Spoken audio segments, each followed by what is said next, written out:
各位憨友们，大家好，我是你们的胖叔。聊到打呼噜和呼吸暂停的解决方案，使用呼吸机是大家目前普遍认可的一种方式。那么今天胖叔就和大家聊一下呼吸机是怎么解决经常打呼噜的。要弄清楚呼吸机是怎么解决打呼噜的工作原理，我们先得弄清楚打呼噜的原因。打呼噜的原理其实没有那么复杂，虽然引起打呼噜的原因有很多，比如说肥胖啊、年龄增长啊、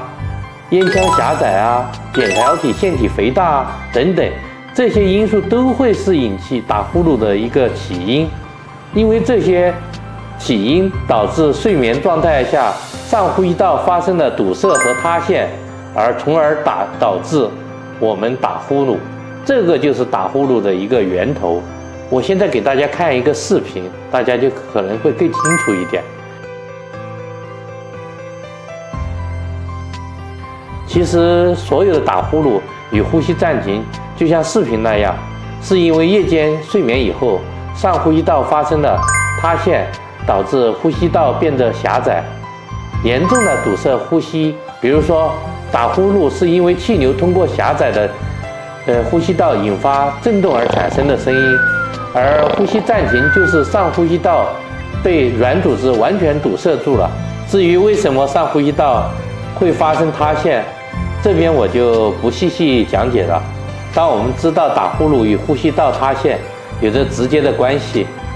那我们就可以从呼吸道堵塞的地方角度进行入手。只要我们能够保证打呼噜的人一整夜上呼吸道不发生塌陷和堵塞，那么就可以解决打呼噜与呼吸暂停。那么呼吸机的作用就是解决塌陷和堵塞。我这里有一个视频给大家看一下，视频中的是一台全自动单水平呼吸机，怎么去解决打呼噜和呼吸暂停的一个视频。从视频中我们可以看到，当上呼吸道发生了堵塞的时候，呼吸机能够自动感应到气道发生了堵塞，这个时候呼吸机就会主动增加压力，通过空气压力把塌陷的组织撑起来。当气道通畅以后，那么自然就不会发生打呼噜和呼吸暂停了。好了，今天胖叔的视频就在这里结束了。我也会陆续给大家推出呼吸机更多相关的知识，希望大家关注我的视频栏目，我随时回复大家，谢谢。